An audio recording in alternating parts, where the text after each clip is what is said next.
Assalamualaikum warahmatullahi wabarakatuh, sahabat kebun berkah dimanapun sahabat kebun berkah berada. Jumpa lagi di channel Junediono Kebun Berkah, channel resmi kebun berkah, yaitu channel yang menginformasikan terkait tentang kehutanan, pertanian, perkebunan, wisata, terutama wisata alam, Sukarobot, yaitu merupakan suatu pelatihan kepada putra-putri sahabat kebun berkah semua dengan umur atau usia antara usia PAUD sampai dengan usia sekolah menengah umum untuk mempelajari, untuk belajar terkait tentang robotik, programming ataupun coding, animasi, dan web design. Silakan bagi putra-putri sahabat kebun berkah semua yang ingin mengembangkan bakatnya, menyalurkan hobinya, bisa mendaftarkan diri ke Sukarobot Academy. Adapun Sukarobot Academy ada dua kantor, yaitu kantor yang berada di Kabupaten Bogor dan di Kota Sukabumi. Untuk di Kabupaten Bogor, alamat kantor berada di Perumahan Ciyomas Riverview, Blok C10, Desa Ciyomas Rahayu, Kecamatan Ciyomas, Kabupaten Bogor. Dan silakan bagi sahabat kebun berkah yang berada di Kabupaten Bogor, Ciyomas, Laladon, Darmagan, dan sekitarnya, silakan bermain di kantor kami ataupun bisa menghubungi kontak admin ya, yang akan kami tulis di deskripsi video ini. Channel Junediono Kebun Berkah juga menginformasikan terkait tentang kegiatan-kegiatan para petani dan hasil-hasilnya, dan hasil-hasil ataupun produk dari petani, terutama para petani yang sudah bergabung di kebun berkah. Baik sahabat kebun berkah, kita melanjutkan lagi di bagian kedua atau bagian terakhir dari serial budidaya vanili ya, yang kami ambil dari sebuah buku yang diterbitkan oleh Balai Penelitian Rempah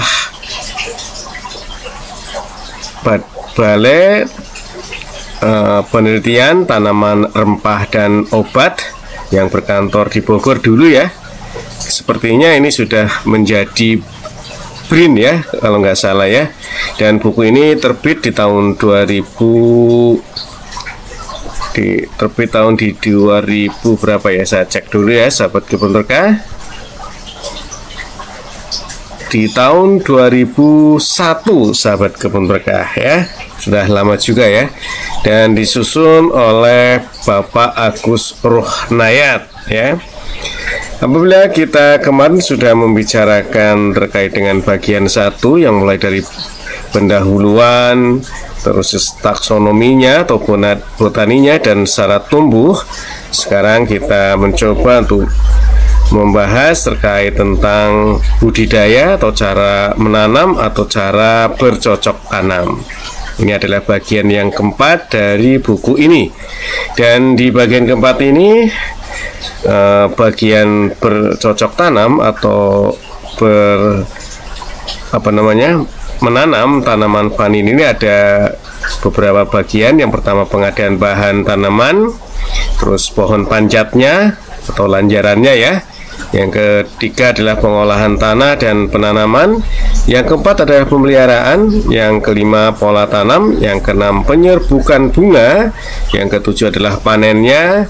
Yang kedelapan, pengolahan dan penganeka-ragaman hasil. Dan yang ke-9, analisis usaha tani vanili.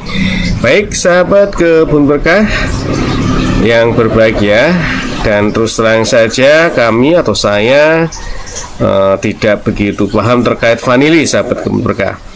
Ini kami lakukan, video ini kami lakukan karena ada suatu permintaan dari sahabat kebun berkah untuk mencarikan sumber buku terkait tentang budidaya tanaman, dan ada juga yang bertanya terkait tentang standar nasional Indonesia terkait produk vanili ya sahabat kebun berkah. Kita satu persatu ya, yang akan kita bahas di sini adalah bagian kedua terkait dengan buku yang diterbitkan di tahun 2001 oleh Balai Penelitian Tanaman Tropis ya, tanaman rempah dan obat. Mohon maaf, bukan tanaman tropis ya. Yang sekarang kelihatannya sudah menjadi print ya, sahabat kebun berkah. Baik, di bagian atau bab yang keempat dari buku ini, cara bercocok tanam, tadi sudah sekilas kita sebutkan bagian-bagian pada bab ini. Yang pertama adalah pengadaan bahan tanaman untuk bibit. Tanaman vanili dapat diperbanyak dengan cara generatif dan vegetatif. Perbanyakan secara generatif masih terbatas hanya untuk tujuan penelitian karena relatif sulit dilakukan, sebab bijinya sangat kecil, cadangan makannya sedikit dan kulitnya juga keras. Sedangkan perbanyakan secara vegetatif sangat mudah dilakukan, yaitu melalui penyetekan sulur. Panjang sulur yang umum digunakan adalah 7 buku, kurang lebih 1 meter, yang langsung dapat ditanam di kebun ya. Namun ada beberapa pengalaman ya, apabila langsung ditanam di kebun atau di tanah, lambat laun batang bawahnya akan kering ya. Bisa ngeklik video kami ya, terkait dengan penanaman sulur vanili yang langsung di kebun ya, langsung ditanam di kebun, ternyata bisa kering, sahabat kebun berkah. Makin panjang sulur yang digunakan, makin cepat tanaman berbuah. Seandainya bahan tanaman terbatas, maka penggunaan stek pendek sepanjang 1-3 buku dapat digunakan, namun perlu disemaikan terlebih dahulu di pembibitan sampai memiliki 5 dengan 7 buku. Bahan tanaman yang akan digunakan diambil dari sulur-sulur pohon induk terpilih dari tipe unggul ya, seperti tipe unggul anggrek, gisting, malang, ataupun ungaran daun tipis ya. Ini ada beberapa varian dari vanili yang unggul ya. Ada vanili unggul jenis varian anggrek, ada gisting, ada malang, ada ungaran daun tipis. Sulur yang baik untuk dijadikan stek adalah sulur yang belum pernah berbunga dari pohon yang pernah berbuah dan mempunyai ruas yang pendek. Sebaiknya pengambilan stek dilakukan pada pertengahan musim penghujan, saat pertumbuhan pohon induk berada dalam keadaan aktif. Untuk mendapatkan stek dengan daya tumbuh yang baik, maka kurang lebih 20 cm bagian pucuk sulur dipotong.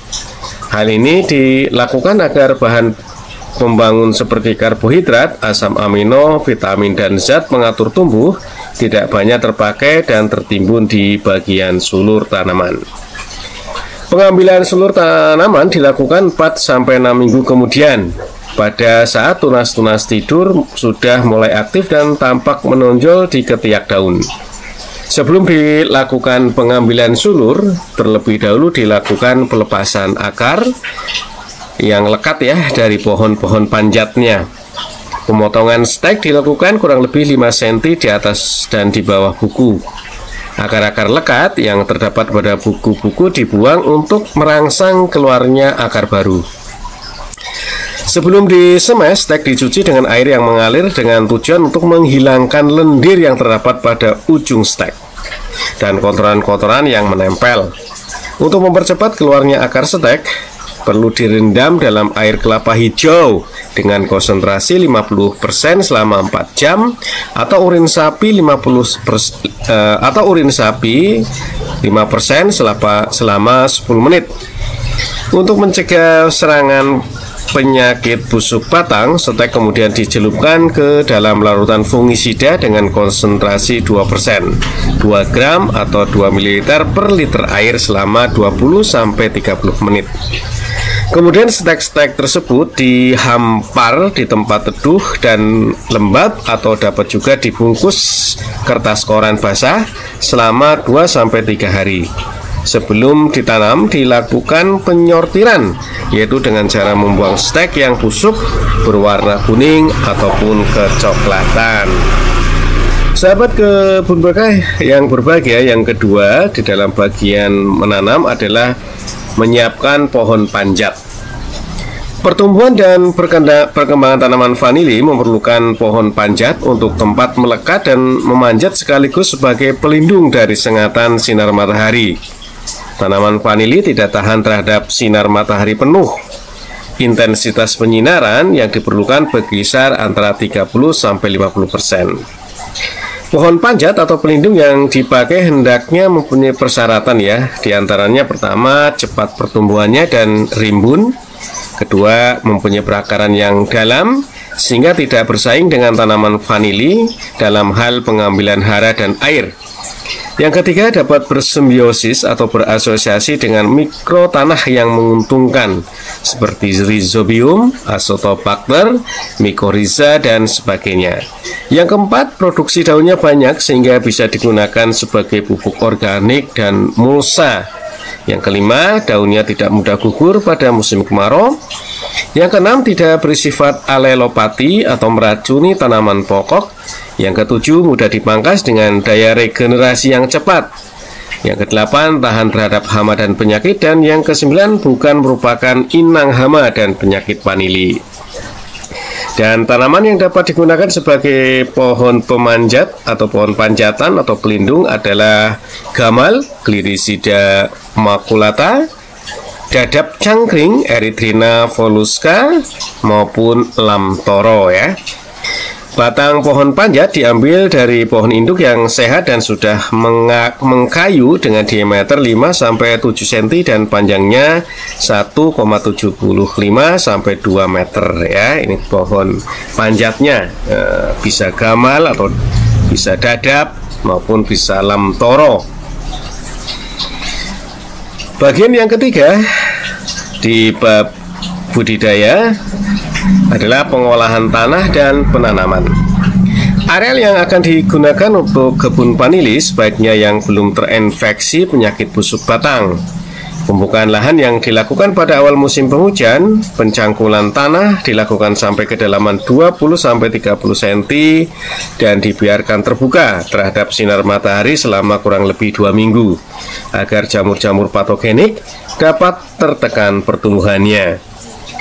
Untuk menghindari tergenangnya air di dalam kebun, maka di sekeliling kebun dibuat saluran pembuangan selebar 40 cm dan dalam 40 cm. 2 minggu kemudian batang pohon panjat ditanam dengan jarak tanam sesuai dengan jarak tanam vanili, misalnya 1 x 1, 1,5 x 1,5, 1 x 1,5 ataupun 1,5 x 2,5 meter.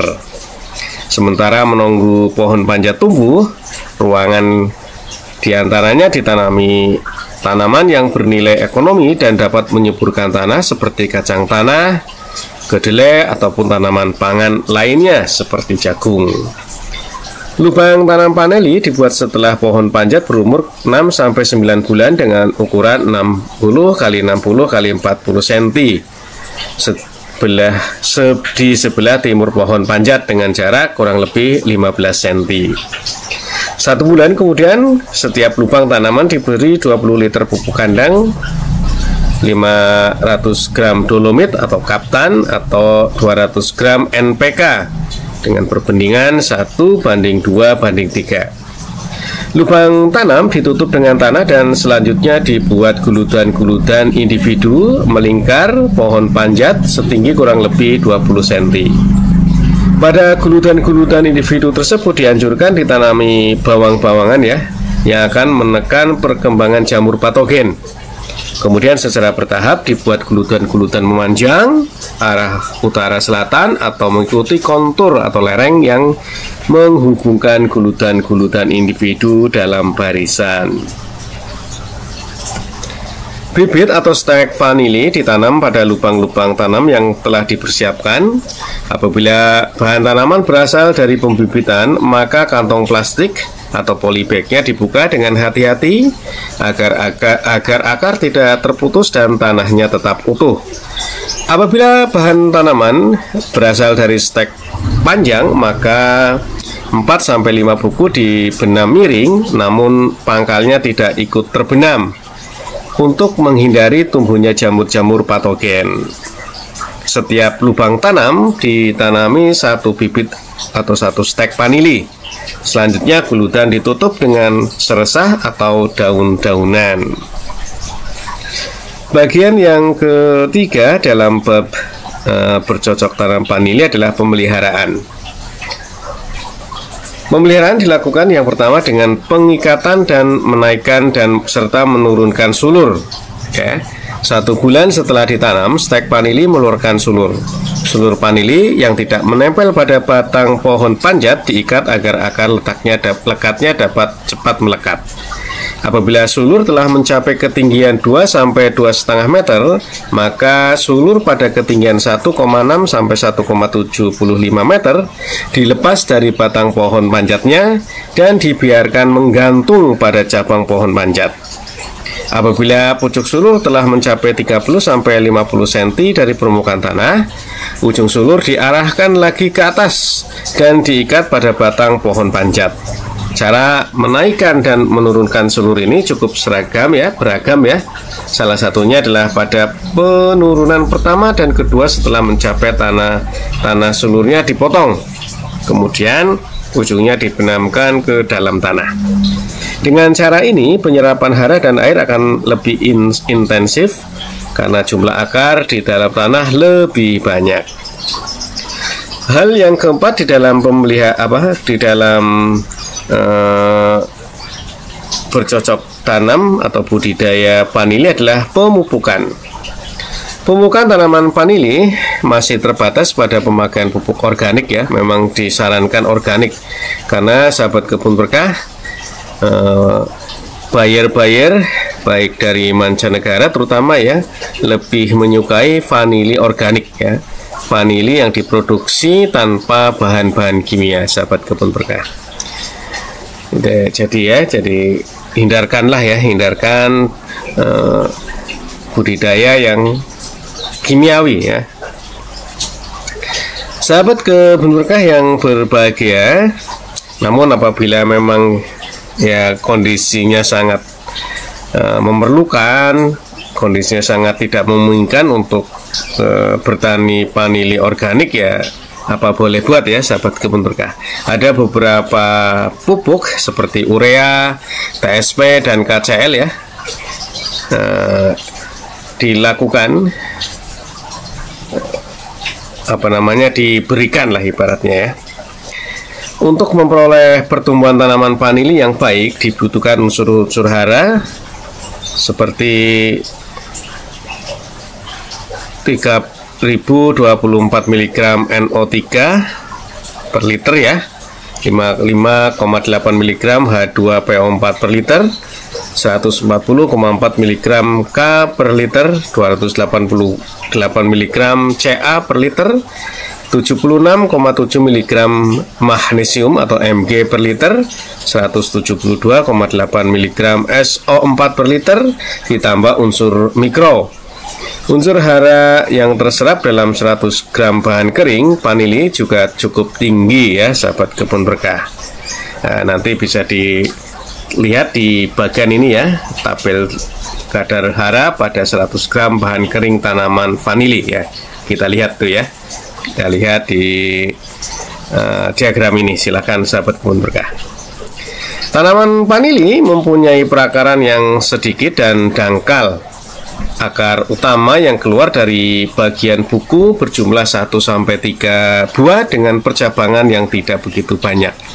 Sifat perakaran yang demikian akan membatasi tanaman dalam menyerap air dan unsur hara terlalu di dalam tanah.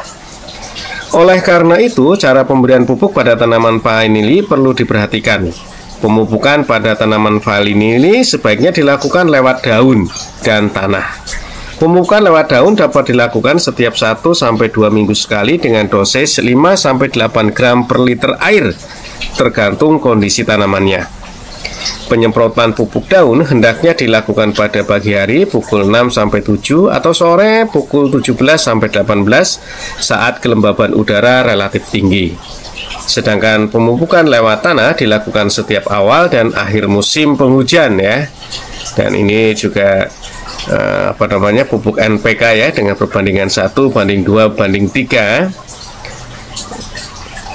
Selain NPK, selain dapat meningkatkan pertumbuhan, juga meningkatkan toleransi tanaman vanili terhadap penyakit. Dosis pupuk yang diberikan disesuaikan dengan umur tanaman ya. Untuk tanaman berumur kurang dari 2 tahun, dosis pupuk NPK yang diberikan adalah 50-100 gram per tanaman per tahun. Dan untuk tanaman berumur lebih dari 2 tahun adalah 100-200 gram per tanaman per tahun. Baik sahabat kebun berkah yang berbahagia, yang kelima ya adalah pemberian mulsa. Habitat asli tanaman vanili adalah hutan ya. Salah satu kondisi lingkungan hutan yang diduga sangat cocok untuk pertumbuhan tanaman ini adalah ketersediaan bahan organik yang tinggi dan kelembaban tanah yang cukup. Apabila tanah yang akan ditanami vanili mempunyai kandungan bahan organik rendah, maka perlu ditambah bahan organik baik sebagai pupuk maupun mulsa. Bahan organik yang digunakan hendaknya mudah diperoleh dan terdapat di sekitar kebun ya, seperti daun, hasil pangkasan pohon, seresah, penutup tanah, dan gulma serta sabut kelapa. Bahan organik yang memiliki rasio C/N tinggi sebaiknya dikomposkan terlebih dahulu. Untuk memperoleh bahan organik secara kontinu, maka di sekeliling kebun ditanami pohon-pohon yang mudah tumbuh dan banyak menghasilkan bahan organik seperti Flamingia congesta, lamtoro, dan yang lainnya. Pemberian mulsa dilakukan pada saat menjelang musim kemarau di sekeliling daerah perakaran tanaman selebar guludan. Pada awal musim penghujan, secara bertahap mulsa ini dikurangi untuk menghindari kelembaban yang berlebihan. Sahabat kebun berkah, hal yang keenam adalah penyiangan. Penyiangan dimaksudkan untuk menghindari persaingan antara tanaman vanili dengan gulma. Penyiangan dilakukan secara terbatas hanya di sekitar daerah perakaran vanili secara cabutan, sedangkan untuk gulma di luar guludan cukup dipangkas dengan sabit. Harus penyiangan yang sangat bersih harus dihindari ya, karena dapat mengakibatkan turunnya kelembaban di sekitar tanah. Berarti memang harus hati-hati ya, jangan pembersihannya, penyiangannya jangan terlalu bersih. Sahabat kebun berkah yang berbahagia, yang ketujuh adalah perbaikan guludan dan saluran pembuangan air. Ukuran guludan hendaknya dipertahankan dengan cara mengkikis tanah di sekitarnya dan membumbunkannya pada guludan. Selama melakukan kegiatan di kebun, diusahakan tidak melukai tanaman vanili. Pelukan pada bagian tanaman akan memudahkan infeksi oleh jamur-jamur patogen. Oleh karena itu, apabila terjadi pelukaan, tanaman segera semprot dengan fungisida. Menjelang musim penghujan, saluran-saluran air pembuangan diperbaiki agar kebun tidak tergenang. Hal yang ke-8 yaitu pemangkasan pohon panjat dan sulur vanili. Pohon panjat perlu dipangkas setiap awal dan akhir musim penghujan dengan tujuan agar intensitas sinar matahari yang diterima tanaman vanili dapat dipertahankan antara 30-50%. Daun-daun hasil pangkasan pohon panjat setelah dikeringkan dapat digunakan sebagai mulsa. Tanaman vanili umumnya mulai berbunga pada umur 18-24 bulan setelah tanam. Namun keluarnya bunga ini perlu dirangsang terlebih dahulu, antara lain dengan cara pemangkasan 2-3 ruas pucuk 2-4 bulan sebelumnya. Pemangkasan sulur dilakukan pula sehabis panen dan sulur-sulur yang pernah berbuah. Tujuan pemungkasan tersebut adalah untuk merangsang pembentukan sulur-sulur baru yang nantinya berfungsi sebagai sulur produksi tempat keluarnya bunga pada musim selanjutnya. Sahabat kebun berkah yang ke-8 yaitu pemberantasan hama dan penyakit. Hama yang menyerang tanaman vanili sangat jarang ya. Namun demikian telah dilaporkan bahwa tanaman ini ternyata juga bisa terserang ngengat putih, Lavana sp. Hama ini terutama menyerang pada musim kemarau dengan cara menghisap cairan daun tanaman pada tingkat populasi tinggi. Daun yang terserang akan menguning dan mati. Penyakit yang sering menyerang tanaman vanili adalah busuk batang. Ini penyakit utamanya ya. Penyebab penyakit ini adalah jamur Fusarium oxyporum sp vanillae yang penyebarnya cukup luas dan dapat menimbulkan kehilangan hasil yang cukup besar. Sampai sekarang belum ditemukan tipe vanili budidaya yang tahan atau toleran terhadap penyakit busuk batang ini. Sekali patogen ini terdapat dalam kebun, maka perkembangannya akan sangat cepat dan sulit dikendalikan. Upaya untuk mencegah perkembangannya antara lain ya, bibit ataupun stek vanili yang akan ditanam harus bebas patogen busuk akar. Yang kedua, selama melakukan kegiatan di kebun, usahakan agar tanaman vanili tidak terluka dan guludan tidak boleh diinjak. Yang ketiga, menanam bawang-bawangan seperti kucai ataupun bakung sebelum dan sesudah ada tanaman vanili di sekitar guludan. Yang keempat, hindari penggunaan pupuk kandang dari kotoran ayam. Yang kelima, pembuatan saluran drainase air agar tidak tergenang ya di dalam kebun. Yang keenam, selama musim penghijau dilakukan pengolesan fungisida pada pangkal batang tanaman vanili. Yang ketujuh, dianjurkan untuk menyemprotkan fungisida terutama pada saat selesai penyiangan, pemupukan, pemangkasan, dan panen. Fungisida yang dapat digunakan antara lain Benlate 50 Wp 1 gram per liter, Topsin 2 gram per liter, Ditae M45 2-3 gram per liter, dan Delsena MX 200 2-3 gram per liter. Walaupun usahakanlah ya tanaman budidaya vanili dilakukan secara organik ya sahabat kebun berkah. Karena tadi seperti yang diceritakan bahwa buyer-buyer dari luar lebih menyukai organik sahabat kebun berkah. Hal yang selanjutnya adalah melakukan pemusnahan sejak dini bagian-bagian tanaman yang menunjukkan gejala terserang penyakit batang tadi ya sahabat kebun berkah. Sahabat kebun berkah, yang ke-10 adalah pola tanam. Ada dua pola tanam yang dapat diterapkan. Yang pertama, tanaman vanili sebagai tanaman pokok. Yang kedua adalah tanaman vanili sebagai tanaman sela. Pola tanaman vanili sebagai tanaman pokok, pemeliharaan tanaman sela tergantung waktu dan jarak tanam. Sebelum tanaman vanili ditanam, ruang di antara pohon panjat dapat ditanami tanaman semusim seperti kacang tanah, kedelai, jagung, cabai, dan sebagainya. Apabila jarak tanam vanili sesuai dengan anjuran 1 kali 1,5 atau 1,5 kali 1,5 atau 1,5 kali 2 meter, maka waktu kegiatan pola tanam hanya sampai 6-9 bulan atau pada saat tanaman vanili ditanam. Sedangkan apabila jarak tanam vanili yang dipakai agak lebar 1 kali 3 meter, 1,5 kali 3 meter atau lebih, maka kegiatan pola tanam dapat dilakukan lebih lama sampai tanaman vanili ada. Sedangkan pola tanaman vanili sebagai tanaman sela, pada dasarnya hampir semua tanaman tahunan dapat digunakan sebagai tanaman pokok, asalkan dapat meloloskan intensitas cahaya matahari sesuai dengan kebutuhan vanili. Tanaman yang dapat disisipi antara lain adalah kelapa, cengkeh, durian, dan tanaman tahunan lainnya. Yang ke-11 adalah penyerbukan bunga sahabat kebun berkah. Tanaman vanili tidak dapat menyerbuk sendiri karena antara kepala putik dan serbuk sari terhalang oleh suatu organ yang berbentuk katup. Oleh karena itu diperlukan bantuan manusia untuk menyerbukan bunga vanili. Bunga vanili mekar antara pukul 6 sampai 15. Waktu yang tepat untuk penyerbukan adalah sekitar pukul 9 sampai 12, di mana embun pagi telah berkurang. Jumlah bunga ada setiap tandan dapat mencapai 15 sampai 20 bunga. Penyerbukan sebaiknya dilakukan pada bunga yang terbawah yang paling dulu mekar. Umumnya pada setiap tandan bunga yang mekar bersamaan tidak lebih dari 2 sampai 3 bunga. Sehingga penyerbukan pada satu tandan membutuhkan waktu 7-10 hari. Penyerbukan bunga vanili dilakukan dengan mempergunakan lidi atau bambu dengan panjang kurang lebih 10 cm yang ujungnya agak diruncingkan.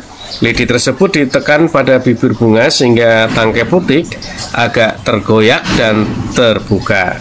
Kemudian tutupnya diangkat hingga kepala benang sari turut terangkat. Selanjutnya dengan ujung lidi, tepung sari diambil dan diletakkan pada kepala putik dengan sedikit ditekan. Apabila penyerbukan tersebut berhasil, terjadi pembuahan. Maka 2-3 hari kemudian, daun-daun bunga akan gugur Buah yang pertumbuhannya kurang baik sebaiknya dibuang. Umumnya pada setiap tandan hanya dipelihara 9-10 bunga saja. Namun apabila tandanya cukup subur, jumlah buah tersebut dapat ditingkatkan sampai 15 buah per tandan. Sahabat kebun berkah yang berbahagia, yang 12 terakhir adalah panen. Waktu pemasakan buah vanili pada satu tandan tidak sama, sahabat kebun berkah. Untuk mendapatkan buah vanili yang bermutu baik, panjang dan tebal, maka pemetikan buah dilakukan secara bertahap dengan cara memanen buah yang telah masak saja.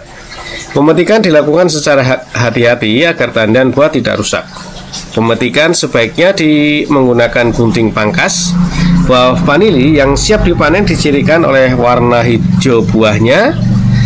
Warnanya hijau, buah mulai memudar dan ujung polongnya mulai menguning tetapi belum pecah. Kondisi demikian biasanya dicapai pada 809 ya hari setelah penyerbukan.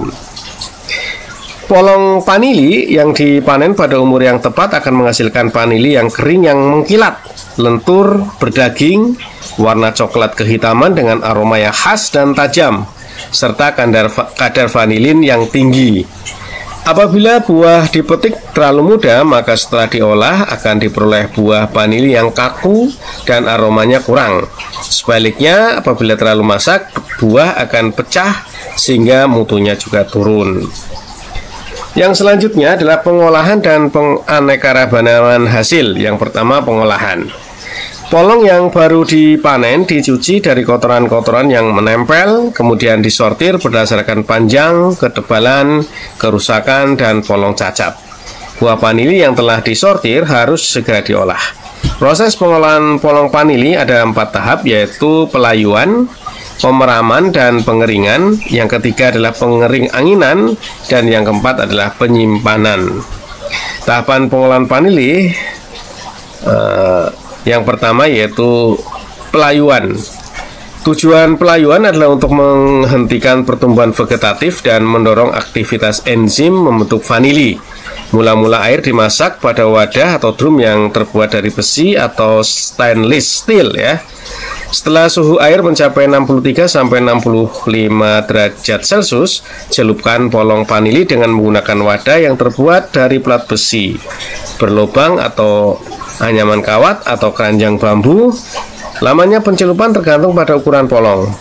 Untuk polong yang besar dan utuh berkisar antara 2 sampai 2,5 menit, sedangkan untuk polong kecil kurang dari 2 menit. Langkah yang kedua di dalam pengolahan polong vanili,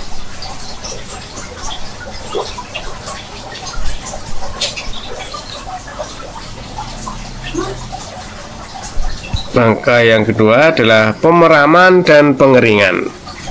Setelah dilayukan, polong vanili diiris, ditiriskan, kemudian dimasukkan ke dalam tempat pemeraman selama 24 jam.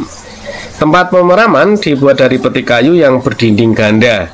Di antara kedua dinding tersebut dimasukkan sabut kelapa atau serbuk gergaji yang berfungsi sebagai isolator agar suhu dapat dipertahankan antara 30-40 derajat Celcius. Selain itu, untuk meningkatkan daya isolator dan untuk menyerap air yang keluar dari polong vanili, maka bagian dalam kotak dilapisi dengan kain yang agak tebal. Apabila setelah ditiriskan suhu polong vanili kurang dari 30-40 derajat Celcius, maka perlu dilakukan penjemuran atau pemanasan awal selama 3 jam sebelum diperam. Kemudian dibungkus dengan kain hitam. Tujuan pemeraman adalah agar terjadi reaksi enzimatis pada polong vanili untuk pembentukan vanilin. Setelah pemeraman awal, polong vanili berubah warna menjadi kecoklatan dan berminyak. Selanjutnya polong dikeringkan dengan cara dijemur atau dengan menggunakan alat pengering khusus.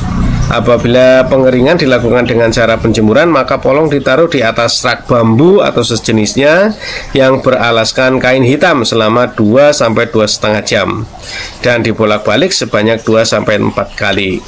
Kemudian tutup dengan kain hitam dan penjemuran diteruskan sampai sore hari.